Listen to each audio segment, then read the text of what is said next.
Bismillahirrahmanirrahim. Assalamualaikum warahmatullahi wabarakatuh, teman. Jadi, teman-teman, kita bakalan presentasi tentang metode pengujian aktivitas antimikroba. Nah, kita asalnya dari kelompok 2, perikanan B.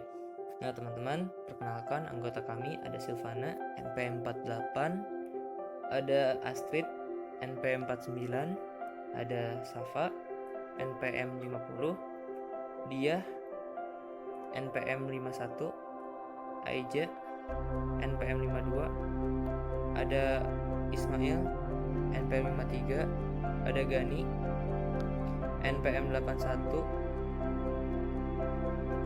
Terus yang pertama kita harus memahami tentang apa itu antimikroba.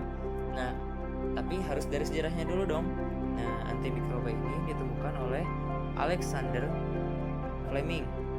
Nah, ditemukannya pada tahun 1909. Yang ditemukan beliau itu penisilin. Nah, antibakteria atau antimikroba sebenarnya sama aja ya namanya. Kunci katanya ada 2, membunuh dan menghambat organisme. 3.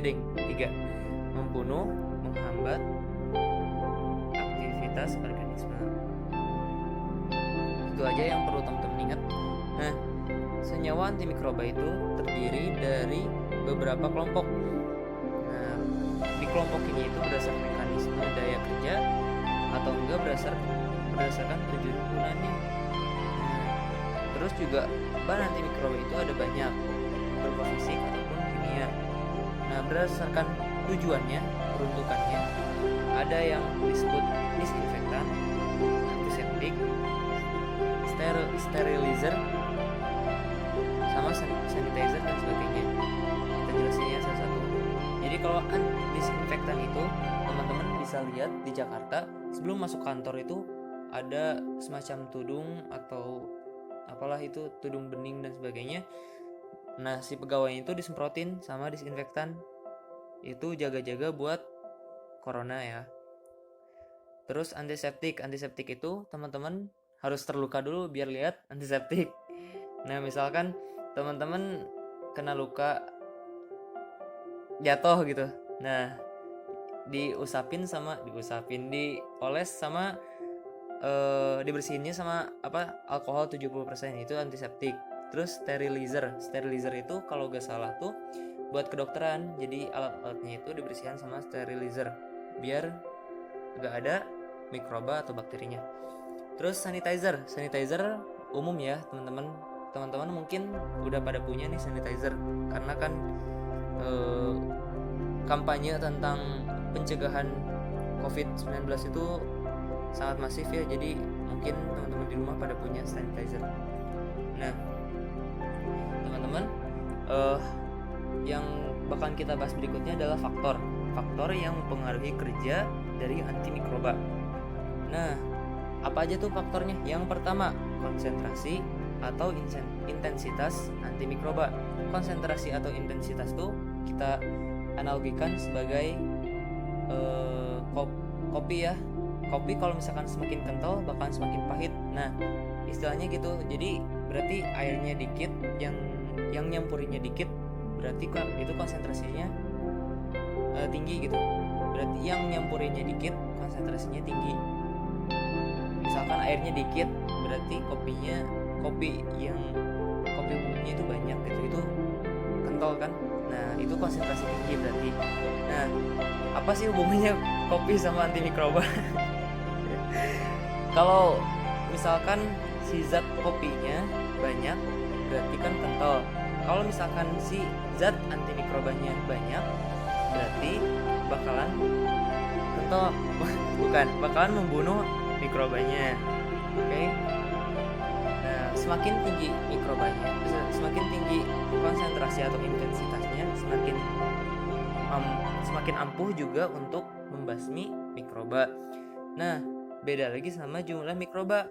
Kalau jumlah mikrobanya semakin rendah, berarti bakalan semakin efektif juga zat antimikrobanya.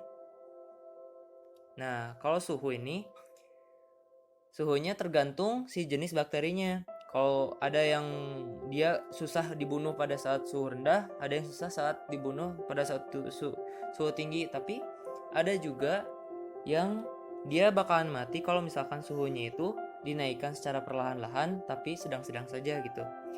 Nah, terus spesies mikroba. Nah, spesies mikroba ini harus cocok sama zat antimikrobanya. Ada beberapa spesies yang harus cocok sama zat antimikrobanya. Kalau enggak, justru bikin si mikrobanya itu kebal.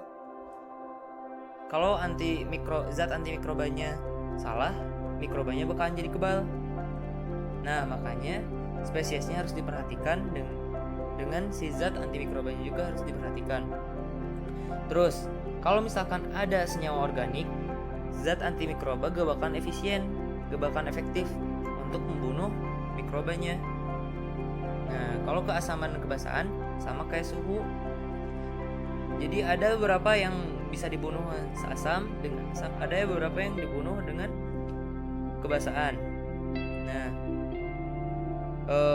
terus ada beberapa juga yang dia bisa dibunuh dalam keadaan asam, dalam keadaan suhu rendah.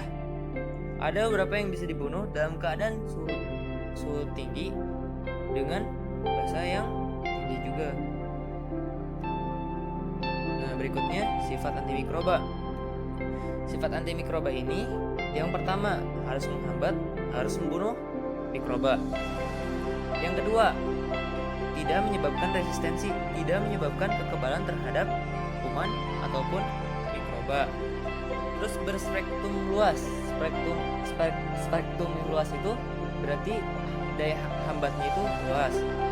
Terus tidak menimbulkan alergenik atau efek samping. Terus yang berikutnya, zat antimikroba itu harus tetap aktif dalam plasma atau cairan. Zat antimikroba juga harus dapat larut dalam air dan stabil. Terus mekanisme kerjanya kayak gimana sih? Nah, mekanisme kerja antimikrobanya itu mengganggu bagian-bagian di beberapa sel. Misalkan ada antimikroba yang bakalan menghambat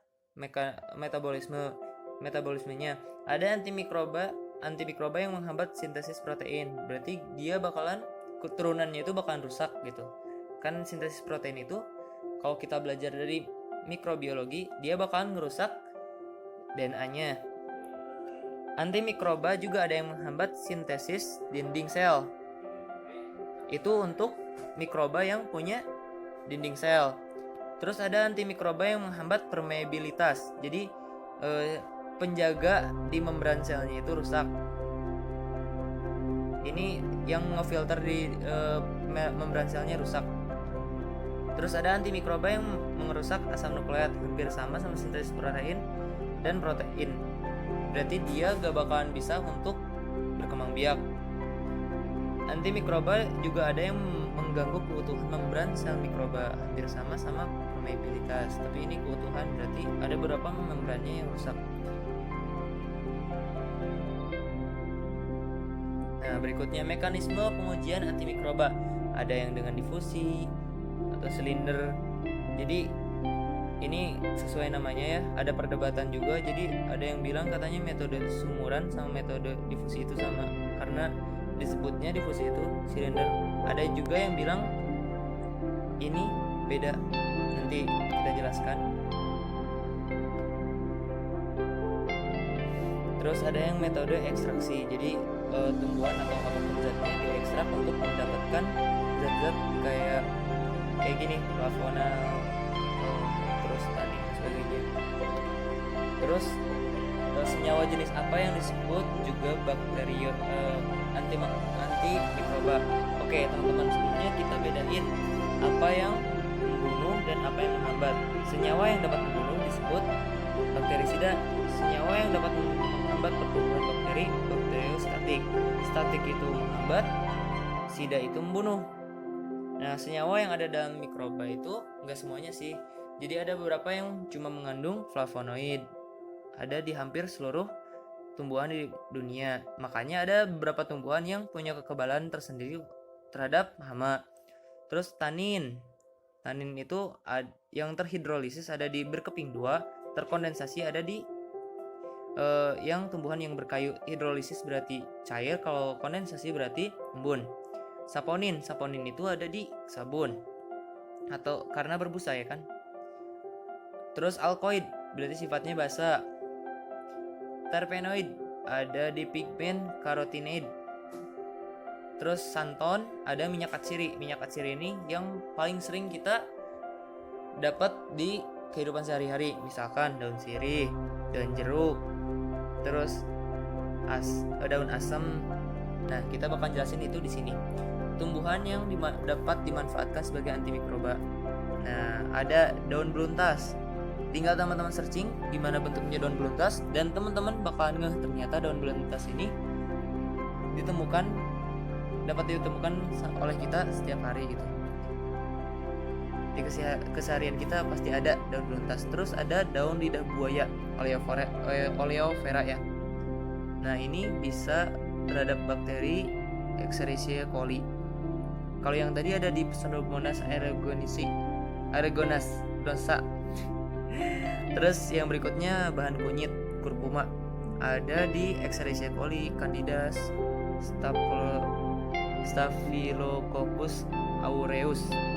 Terus ada juga daun salam buat masak ibu-ibu sama kunyit. Ini buat bumbu kuning, ini buat sayur. Ini biasanya di Staphylococcus aureus. Terus ada yang menggunakan daun bunga rosella itu ada ininya, ada ekstraknya. Terus ada dengan daun Tamarindus indica, ini daun asam Jawa. Nah, senyawa antimikroba. Nah, ini teman-teman bisa lihat. Jadi di sini tuh ada ekstraksi aktivitas antimikroba ekstrak etanol dari kulit bawang merah. Jadi kulit bawang merah itu diekstrak sampai ada etanolnya dan kita uji di sini. Jadi ternyata ini berpengaruh terhadap bakteri STPI sama E. coli. Oke, segitu aja kayaknya udah cukup. Ya, kalau misalkan teman-teman masih penasaran lagi, silahkan bertanya. Dan sekian, terima kasih. Wassalamualaikum warahmatullahi wabarakatuh.